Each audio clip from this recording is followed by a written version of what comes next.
Hey guys, how are you doing? Welcome to my channel. I'm so glad that you're here. You guys, it's the most wonderful time of the year. It's spooky season. If you've been to my channel before, you know that I use a lot of different decks. I'm an intuitive art channeler. I don't ever really try to stick to the same routine or schedule. I get very bored with tarot on YouTube. I like different stuff, all right? So you will see different stuff here. You're not gonna get theta wands. Somebody wants to talk to you. No shit, all right? But what do they want to say? Who's saying it? Do I want to talk to them? That's what we're here to find out. I posted a bunch of new decks on my channel yesterday, and you guys voted on which one you wanted me to use, all right? And you chose the Darkwood Tarot. Seemed to get the most response from everybody. This is a shadow working deck that y'all selected, so we're getting into some shadow work today. We're going to be looking at soulmate connections, all right? If you are in a soulmate connection, all right, if you don't know what that is, Google it. There's good soulmates and bad. There's karmic ones, and then there's the ones that make you happy, that stick with you for life, all right? Besties, lovers, friends, whatever. Homie, lover, friend. So we're going to try to determine today whether or not this is a good or a bad soulmate, what the intentions are, what's going on between the two of you, why you came together. You always meet a soulmate for a reason. There's a lesson to learn from that soulmate. They bring something of value to your life, whether it be painful or happy. We're also going to look at the blockages between the two of you to see why this is not coming together or why you're having friction right now. And then the final card that we pull will be how we get some advice on where to go from here, okay? So hopefully we can get you guys some answers. We'll uncover what's lying beneath the forest here in the dark wood and see what your soulmate is hiding from you and what you may be hiding from yourself, okay? Because that's what shadow work is about. If you guys watch my channel, you realize I'll give you my short spiel and then I'll give you a reading. Stop watching tarot just for your exes, all right? Watch it for yourself to grow as a human. Then you would not be here worrying about what your exes are doing, okay? We wouldn't be so triggered when we get broken up with and things like that, or people don't love us the same way. With that being said, let me get into these readings for you guys. Thank you so much for your support. You guys have rocked my channel this year. I just started posting in January and you guys have already blown it up, and I have much gratitude for that, okay? If you want a personal reading, info will be in the description box below. Books for October open up tomorrow. They usually fill up within the first week, so if you're going to want a personal reading from me, go ahead and do that, all right? Email your girl. All right, guys, here we go. Let's figure out what's going on with your soulmate. All right, thank you so much for watching. Here's your reading. Hey, Capricorn, let's get into your reading. Let me get a shuffle for your person's energy. Let me get one shuffle for your energy. I want to shuffle for the reason you came together, the lesson that you're supposed to learn. Aquariuses did that too on the lesson. You might need to watch the Aquarian video. Lesson that we need to learn. What's blocking the connection from moving forward at this time? And then the final advice on what we need to do about it. Or how to move past it and heal. All right, let's see what's going on with you guys. Let's see, your person is showing up as the lovers. Maybe their lesson is to learn how to make a damn choice. It is in the upright, so I don't feel like the choice is final yet. They need to make the choice.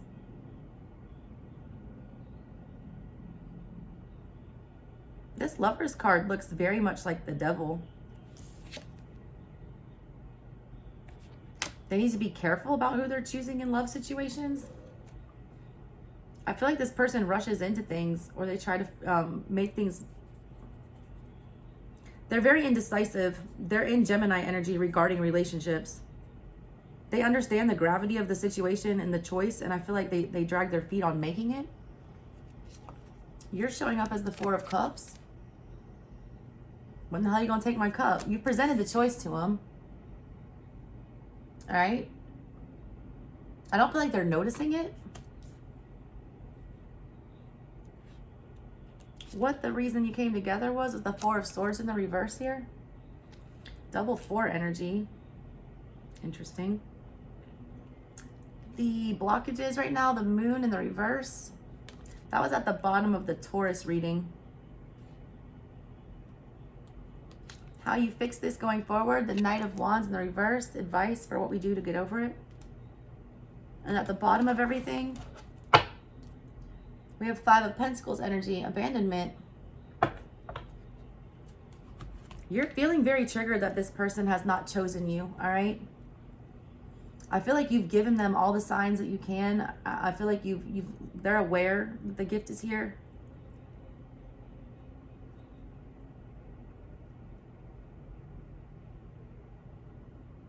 Somebody's not paying attention, all right? Somebody's not taking a pause here to see what's in front of them. I also don't know if you've made your feelings entirely clear here. One of you has not. Four of Cups is always about not seeing what's coming towards you or missing an opportunity or, you know, having something come out of nowhere. This connection, it might have come out of nowhere, all right? It might have just showed up and all of a sudden someone's trying to get into a relationship rather quickly. There's just a very dicey energy. Someone's very hesitant about making the choice to enter into this. And it's because they're not putting enough thought into it. They're not paying attention to everything here. They're not choosing to take a step back with that Four of Swords and actually, like, you know, think about what's going on. There's also a lot of confusing emotions. I feel like there's a lot of mixed signals between the two of you. Let's see what the book has to say. I don't think the Lovers has showed up in anyone's reading yet. This deck is amazing, though. I'm, like, glad that I get to learn it with you guys.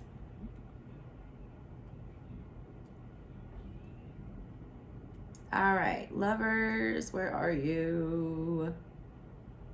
Oh my God, there it is. The Lovers are the archetype of love. Love is the unifying, expansive, and blinding force of the universe.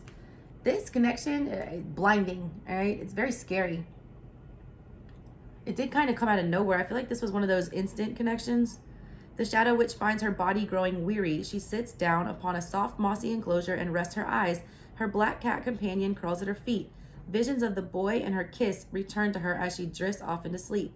Love is the last wild, unknown frontier. It is the metaphysical, occult, and transcendental nature of attraction and desire. The biological urge to reproduce and our impulse towards romantic love is one of the most powerful forces known to humankind. Love, like universal breath, causes our bodies to contract and expand like the universe. Romantic desire has begun and ended wars, raised kingdoms, and transformed the world. Stories of romance, love, and loss define our life. This person lets their thing, like previous experiences, define their life. They're very, I feel like they've been in a lot of relationships. It's almost what they're known for, all right? It's the drug-like high, the erotic passion, showing us what is possible, but not what is sustainable. This person, there's a lot of passion between the two of you. It says that a naked man and woman are joined in the intimate, sensual lotus blossom position. The unfolding lotus flower is a symbol of transformation. They need to be able to transform this past something besides passion. The chemistry is there, all right? But the chemistry is not enough to sustain a relationship. That's what they want you to understand here. All right? You have to understand if there's real emotion behind this and not just this fiery energy. It speaks to the evolutionary aspects of ecstatic love. The lover's nudity reflects trust and vulnerability. I don't feel like they've been able to expose themselves. I feel like you guys have gotten naked together, all right? But they haven't actually exposed their soul and all of those things. That needs to happen here. Sex is emotion in motion. It's the physical expression of emotional love, all right, with a romantic partner. But there has to be more than just the physical. A dark angel, robed and hooded, sanctifies the couple, or are they an extension of his imagination? Spiritual ecstasy radiates through the card. Erotic love heals all sense of loss and fosters a complete spiritual union. Two become one and rise to transcend duality. The male focuses on the female. He sends all his energy into her. She accepts the energy with her whole body and casts her eyes up to the dark angel. This graphic triangle, all right, of the heavens, you know, or the angel, whatever here, with the two people, it creates the principles of the entire universe, all right? The Hierophant's lessons become experiential in the lovers as we taste the nectar of divine loves for ourselves. All right, the progression of the Fool's journey, all right, you start off as this baby, the Fool that knows nothing, and then you go on to meet, you know, the Magician, the High Priestess. The Emperor and the Empress, who are your mother and your father, who teach you about your, the Magician teaches you about your endless possibilities as a human and what you can do with your five senses. And then the, High Priestess teaches you about your emotions. But then you get to this Hierophant energy where you get the institutionalized learning. You get the learning from your church. You get the learning from your school. You get the learning from your community. When you get to the Lovers after that, all right, after the Hierophant, you have to make this choice about whether we follow our passions or we do what was taught of us. The Lovers card, kind of throws everything we're taught out the window. Love makes you stupid. All right? Y'all have forgotten all the, things that you've learned previously here. I feel like this person has, at least. I don't feel like they do things in a traditional way. It's showing upright, all right? So love and romantic attraction. There's definitely a lot of that, all right? There is a deep bond. There's a profound emotional connection. There is sensuality and pleasure and spiritual ecstasy, rapture, unfolding of the mind, body, and spirit, deep gratitude, and a sense of aliveness, soulmates, twin flames, quantum entanglement. They're showing up as being totally into it. The problem here is they don't want to think about that. What's, the reason you were brought together for, so I feel like they rushed into it. They're having a lot of really passionate emotions for you, at least initially. There wasn't a lot of thought behind that or careful planning here. You were looking for something more solid, I feel like. You're showing up as the Four of Cups. Let's see what that says. It's this little fox, all right? She's sitting there and she doesn't even see that her husband, Fox, is sitting there trying to, bring her this food. It's the unseen gift, all right? One of y'all's not seeing it. One of y'all's not seeing it for more than just passion or as an actual spiritual connection. That's what your partner's needing to learn here about this, intimate connection and how that is a very spiritual thing. I feel like they leave you feeling very empty. It's is there anything else here besides chemistry? You're sitting there wondering. I feel like there is. All right, the Four of Cups stands before, there's a female fox. She's looking away, distracted and unamused. She searches for her, what she's looking for is actually on her right-hand side. Her mate is bringing her a tasty treat. It can be hard to see the gifts before us, all right? We all wear personal blinders. Visual, audio, and sensorial stimulation comes at us at all times. Our answers and gifts we're searching for in front of us all along. Foxes are clever creatures. They adapt with the seasons by changing coats of fur. How well do you integrate emotional change? Foxes blend into their surroundings and employ keen observation. Observation of the self is essential to introspection. When feeling sad or bleak, dour or depressed, turn your attention to the world around you. Become fox-like, take the focus off yourself and turn it outward. The number 4 is stability. Trust what you feel. Allow your emotions to guide you while not overpowering you. That's the thing. There's such a sexually charged, powerful energy, all right, coming from this person that it can easily be mistaken for emotional love and spiritual love. You have to be able to take control of that, all right?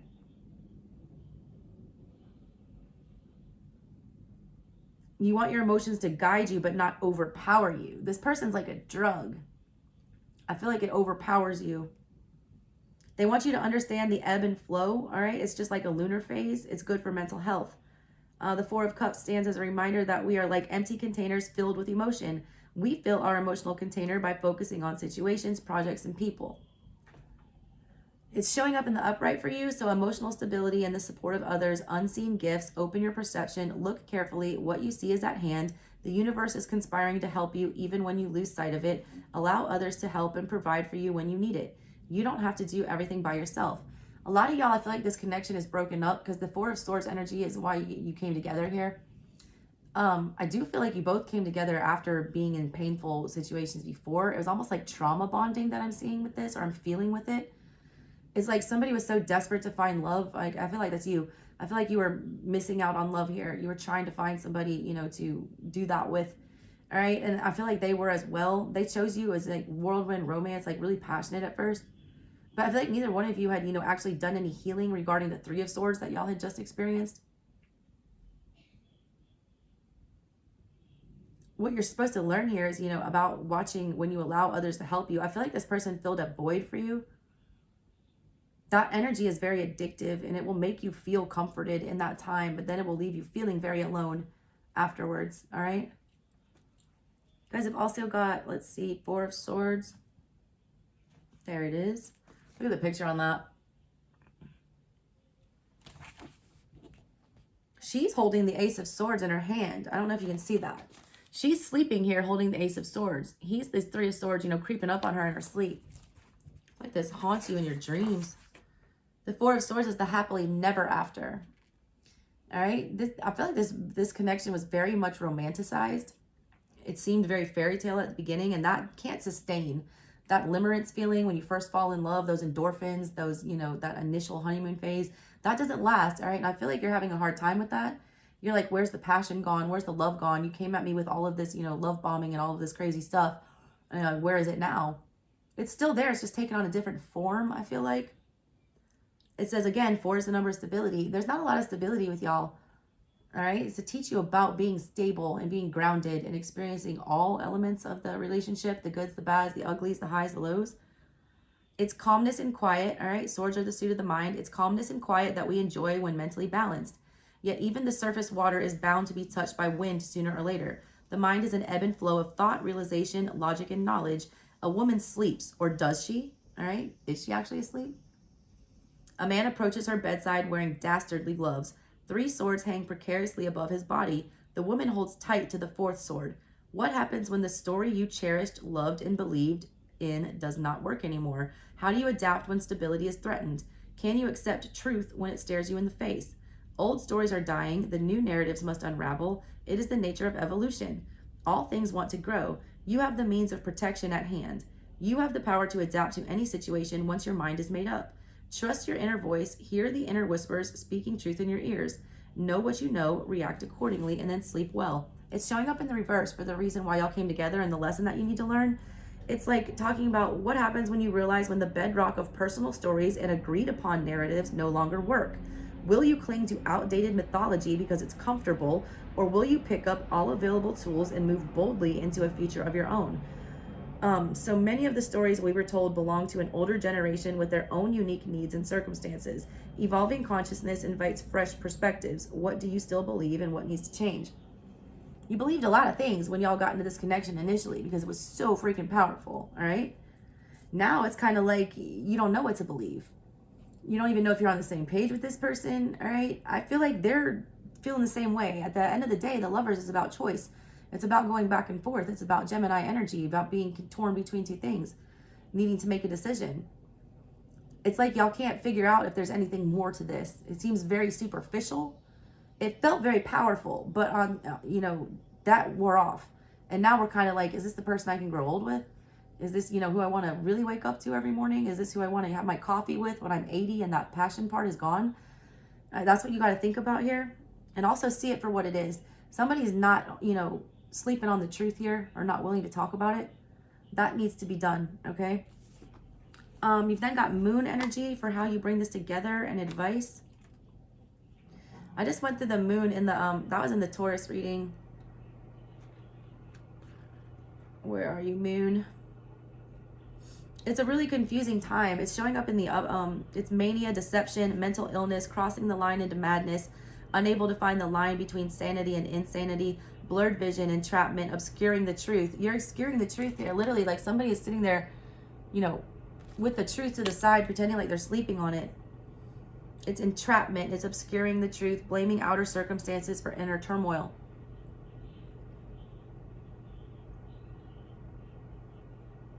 This energy was so warm and hot, all right? And now it's just literally turned to complete cold. That's very confusing, all right? It's making you feel crazy. That Lover's energy, all right, especially the way they explain it in this book about how sexually charged and like addictive it is, will make you feel crazy. You'll feel like, you were imagining everything. It's twin flame energy, and I don't sell twin flame on my channel. I feel like a lot of y'all out there getting scammed. I'll tell you right now, on tarot readers selling you that twin flame garbage, okay? The twin flame is a very complex thing that not a lot of people experience, and that's being tossed around way too much here. This feels like it though. A twin flame connection will make you feel like you're out of your fucking mind. That's how you feel here. The moon is about lunacy, lunatic. These emotions, all right, are way overpowering. Neither one of y'all are thinking clearly here or even pausing. I feel like you're rushing into something with somebody without really thinking about what's going on here. I also see the Knight of Wands in reverse at the end of your reading here about how you fix this. That energy is reckless. Knight of Wands. It's somebody who, you know, is fueled by passion and desire and runs from one thing to the next, continually fueling that desire and never being satisfied. It's like you can't get enough of this person. It's like but it's like that's such an empty connection when it's only fueled by that. And it's also reckless to, you know, go that direction because it's not grounded energy. It's not something that's built to last. Fire is, you know, very unpredictable, very chaotic. It can be snuffed out in a second with water, or it can, you know, ignite a whole entire forest if a little bit of wind takes it and the conditions are right. This relationship is all consuming, and that should never be the case. A relationship should not be all consuming, and this feels very all consuming. All right. Let's see what the Knight of Wands has to say. If you guys want the whole story on that moon card, it's in the Taurus video. Knight of Wands. Where are you? Wands are in the back. No. Y'all, I'm so sorry. I never book read, but this book is so profound, and I feel like it's giving me messages and things that I have not heard before. And I just get so bored of everyone telling you the same damn thing about these cards. They're so intricate and have so many different meanings that I feel like it's important to look at different aspects. The way that you guys move past this, it's in the shadow side with this Knight of Wands. It says hot under the collar, angering easily over insignificant matters, small issues that steal focus from productive energy. Containment is a recipe for disaster. Freedom is the answer. How can you save yourself from burning down the forest? Release and forgive. I was literally just talking about that forest. Like, this is all consuming. It will burn down your forest. It's almost like an obsession that I'm picking up with you that's driving somebody crazy about trying to figure out why someone's doing what they're doing. They're warning you that this is like, it's insignificant, all right? Because there was just a magnetic attraction here. You're not even taking time to think about the rest of it. With the Four of Swords in reverse, you're not even wanting to process the truth of what went on here. That's a big problem, okay? It's triggered by abandonment at the bottom of everything with the Five of Pentacles. It's the feeling of not wanting to be alone. It's also like addiction energy. That Lover's energy is very addictive, all right? When you don't get what you need to get your fix, you get withdrawal. You start acting crazy. You start, you know, doing things that are irrational. You lie, cheat, steal to try to get that fix again. Please don't get into that energy. I see it with the Knight of Wands here. They don't want you doing that, all right? The Knight of Wands stands in a full wood of flame. Salamanders, fire creatures approach him. He's the explosive energy of combustible fire, all right? Y'all felt that with this person. Consumed with the intensity of youth, blinded by passion, prone to boasting about his talents, displaying a larger-than-life personality. He's both charming and annoying, depending on the situation at hand. His personality is daring, putting everything on a limb for what he believes in. Y'all are risking things, all right, and doing risky behavior and engaging in risk-taking activities that are not, you know, good, right, for your stability. Rarely thinking before acting. Its energy is a flashpoint. It appears when the situation will unfold like wildfire. This situation has, you know, the potential to get out of control if not tamed and tempered. It's the instigator of energy, carrying positive or negative ramifications. I see it going in a negative direction here. Someone needs to call Smokey the Bear, all right? Chill y'all's ass out. There's a little too much going on here. All right, let's do this Five of Pentacles, and then we'll close this up. All right, Five of Pentacles, that's the dark night. All right, you can go through a dark night of the soul with this. Snow fills the dark wood. The landscape is illuminated by an unseen moon. A couple walks together up an embankment, suggesting an uphill struggle. Y'all are fighting a losing battle if you don't tame this, all right? They're sad. Their clothing is in tatters. They are barefoot and ill-equipped to deal with the snowfall, wind, and the brittle cold. Betrayal between them creeps through the card. It's the classic dark night of the soul, a la Bohème, all right, the musical. The Five Pentacles are packed inside a base of a tree, hidden like treasure in plain sight. If they could see past their pain, they would look up and discover salvation is at hand. They're too consumed with familiar and comforting pain to discover the pentacles, which are the answer and the refuge that they seek. Y'all need stability, all right? The ability to make this a grounded connection is there, but you're not looking at it because you're so consumed by this passion. You can't cool it down. This is such opposite energy, fire and ice, all right? It's upright, so it's the dark night of the soul. Trials and tribulations that can make or break romantic, familiar, or friendly relationships. Highs and lows of being together. Struggle and drudgery. Old wounds rise to the surface. That's what this is, all right? It's very, very Gemini here. Hot, cold, hot, cold, hot, cold. You got to find the middle ground. You guys live like a bipolar relationship with this person. It's either all consuming or it's completely empty. And that's not healthy, all right? All right, guys, that's what I got for you. Love you. Bye.